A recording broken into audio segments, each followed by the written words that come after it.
Assalamualaikum warahmatullahi wabarakatuh. Pada eh, anak-anakku yang dirahmati Allah, apa kabar pagi hari ini? Mudah-mudahan kita semuanya selalu dalam keadaan sehat walafiat, panjang umur dan iman disertai iman dan Islam. Pagi hari ini kita akan membahas bab pertama materi pendidikan agama Islam di semester pertama ini, yaitu kaitan dengan iman atau tentang akidah. Karena perlu kamu ketahui bahwa untuk pelajaran PAI, Pendidikan Agama Islam dan Budi Pekerti di kelas 7 itu terdiri dari 5 unsur, yaitu ada unsur akidah, kemudian fikih, akhlak, tarikh, itu yang akan kita bahas serta Al-Quran. Nah, untuk di bab pertama kita akan bahas tentang iman. Di SD, Bapak yakin kalau kamu pernah belajar tentang rukun iman. Namun sebelum kita bahas materi secara keseluruhan, Bapak perlu menyampaikan beberapa hal. Yang pertama adalah materi iman kepada malaikat ini, iman kepada Allah maksudnya, materi iman kepada Allah itu kan bagian dari iman, rukun iman yang pertama. Iman ketika di SD kalian sudah belajar tentang iman. Iman itu secara bahasa artinya adalah percaya. Namun sebetulnya iman secara hakikat, iman secara istilah, iman itu artinya adalah at-tasdiq. At-tasdiq itu artinya adalah meyakini di dalam hati, kemudian wa taqrir, mengucapkan dengan lisan apa yang kita yakini, wa amalun bil arkan. Dan yang ketiga adalah mengamalkan dalam kehidupan sehari-hari. Itu iman yang sebenarnya. Nah, seperti yang tadi di awal Bapak sampaikan, tujuan pembelajaran kita untuk materi bab pertama ini adalah standar kompetensinya adalah lebih mencintai Allah melalui asma-Nya.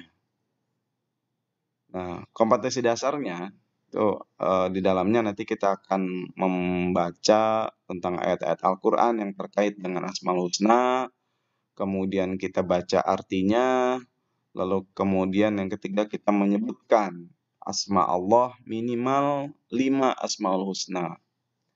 Nah, yang terakhir, yang keempat, itu menampilkan perilaku sebagai cermin keyakinan kita akan sifat-sifat Allah Subhanahu wa Ta'ala. Itu kompetensi dasarnya. Jadi, tujuan pembelajaran kita berdasar dari kompetensi dasarnya itu adalah yang pertama, harapannya setelah kita belajar tentang bab pertama ini, yang pertama adalah bisa membaca ayat Al-Quran terkait dengan Asmaul Husna. Yang kedua, bisa menjelaskan dari pengertian dari Asmaul Husna maupun iman itu sendiri. Yang ketiga, bisa menyebutkan 5 Asmaul Husna beserta artinya. Dan yang terakhir adalah bisa menampilkan contoh perilaku kehidupan manusia yang menunjukkan keimanan terhadap 5 Asmaul Husna tersebut. Nah, itu. Baik, kita langsung saja.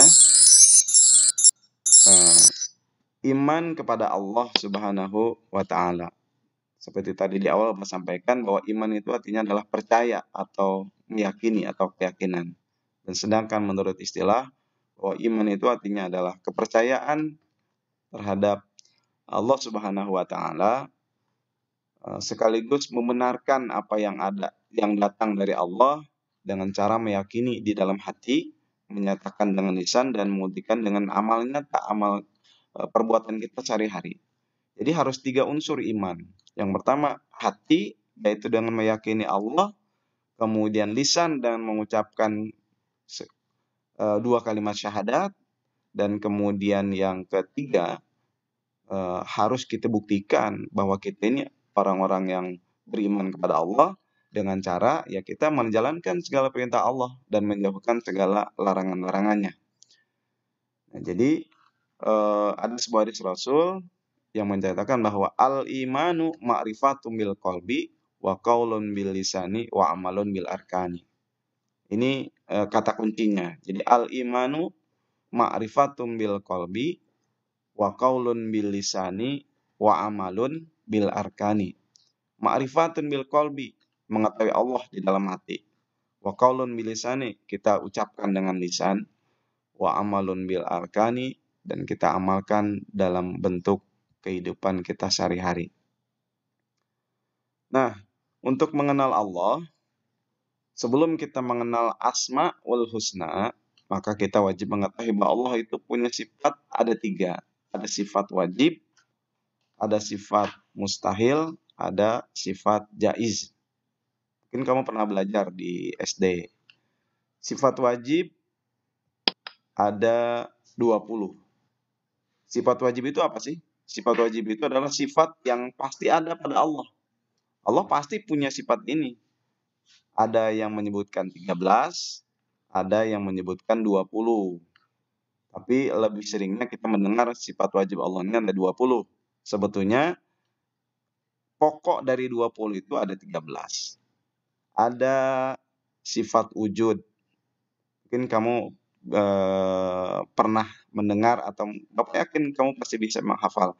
Wujud qidam baqa mukhalafatu lil hawadisi qiyamuhu binafsihi wahdaniyat qudrat iradat ilmu hayat sama basar kalam qadiran muridan aliman hayan sami'an basiran mutakaliman. Itu sifat yang wajib. Silahkan nanti tugas kamu adalah silahkan buat tabel tentang sifat-sifat Allah yang wajib. Buat tabel seperti yang ada Bapak contohkan di sini, wujud, misalnya Allah ada, qidam, terdahulu, dan lain-lain. Itu sifat yang wajib. Sekali lagi, ke-20 sifat ini harus ada pada Allah. Kemudian yang kedua, sifat mustahil. Sifat mustahil ini artinya adalah sifat yang tidak mungkin ada pada Allah. Nah, sifat mustahil ini mustahil atau muhal. Ini kebalikan dari sifat wajib. Jika Allah punya sifat yang wajib ada 20 misalnya, maka mustahil pun 20 karena kebalikannya. Kebalikan dari yang tadi. Nah, ini kalau kita buat lagunya seperti ini. Adam hudus fana mumatsalatu lil hawadisi ihtiyaju li ghairihi ta'adudun azun karahatun jahlun mautun summun umyun bukmun adizun karihun jahilun maitun asamu a'ma abkamu. Nah, itu sifat mustahil. Jadi jika Allah punya sifat wujud, mustahil adam. Wujud artinya ada, adamun tidak ada. Mustahil Allah tidak ada. Yang terakhir adalah sifat jaiz. Sifat jaiz itu sifat yang mungkin bagi Allah berbuat sesuatu ataupun tidak berbuat sesuatu dengan kehendaknya. Nah, sifat jaiz ini hanya satu. Ini hanya satu, yaitu mumkinul wujud au tarkuhu. Sifat yang Allah boleh saja Allah membuat sesuatu ataupun tidak sama sekali. Itu adalah hak Allah. Itulah yang disebut dengan sifat jaiznya Allah Subhanahu wa taala. Nah, setelah kita mengenal sifat-sifat Allah yang terdiri dari sifat wajib, mustahil, dan sifat jaiz, dan maka kita akan mengenal Allah Subhanahu wa taala bahwa ternyata Allah itu dengan semua sifat itu nanti kita akan dapati bahwa Allah itu mempunyai Asmaul Husna. Asmaul Husna itu terdiri dari dua kata. Asmaun itu asal kata dari kata ismun, nama. Ismun satu nama, tapi kalau asma namanya banyak. Berarti asma itu artinya adalah nama-nama. Husna asal katanya dari kata hasan. Hasan itu yang baik atau bagus. Husna sifat, kata sifat dari hasan. Berarti asmaul husna artinya adalah nama-nama Allah yang baik dan sempurna. Asmaul husna jumlahnya sebetulnya luar biasa banyak. Bahkan kata Umar bin Khattab, sahabat Rasul, andai kata lautan dijadikan sebagai tinta dan pohon-pohon yang ada di seluruh dunia digunakan sebagai kalamnya, pulpennya untuk menulis berapa nama Allah itu, maka tidak akan pernah cukup. Cuma supaya kita lebih mengenal Allah lebih dekat lagi, Rasulullah meringkas dari kesemua nama-nama Allah tersebut menjadi 99. Itulah 99 Asmaul Husna. Bapak yakin di antara kamu ada yang sudah hafal Asmaul Husna. Bagi yang belum, silahkan kamu hafalkan. Karena kata Rasulullah, man hafadha Asmaul Husna dakhalal jannah. Barang siapa yang hafal Asmaul Husna akan masuk surga. Itu tentang Asmaul Husna. Sifat-sifat Allah yang tiga ini, sifat wajib, mustahil, dan jaiz, ini akan berkaitan dengan Asmaul Husna. Karena di dalam sifat-sifat itu juga ada di dalam Asmaul Husna. Karena sifat wajib, sifat ini juga, itu memang ada yang menyebutkan bahwa sifat Allah itu ya Asmaul Husna. Asmaul Husna itu sifat Allah. Tidak itu sesuatu hal yang dibenarkan. Boleh-boleh saja.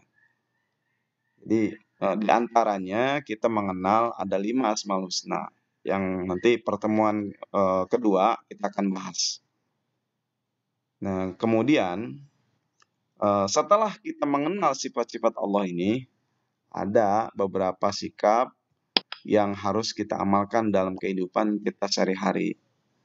Nah, jadi mengenal Allah ini tidak cukup hanya dengan hafal Asmaul Husna. Tidak cukup hanya dengan hafal sifat-sifat Allah. Tapi kan di awal tadi Bapak jelaskan bahwa iman itu harus yakin, harus diucapkan dengan lisan, dan yang terakhir harus diamalkan. Jadi 3 unsur ini tidak bisa dipisahkan. Jadi sifat-sifat yang bisa kita amalkan dalam kehidupan sehari-hari, misal Allah punya sifat punya Asmaul Husna sama atau sami'un, Allah itu maha mendengar, maka ya kita harus amalkan dalam kehidupan sehari-hari. Ketika kita iman kepada Allah, Allah itu maha mendengar, maka dalam kehidupan sehari-hari kita harus banyak berdoa kepada Allah. Nah, kemudian Allah punya sifat basirun, Allah maha melihat.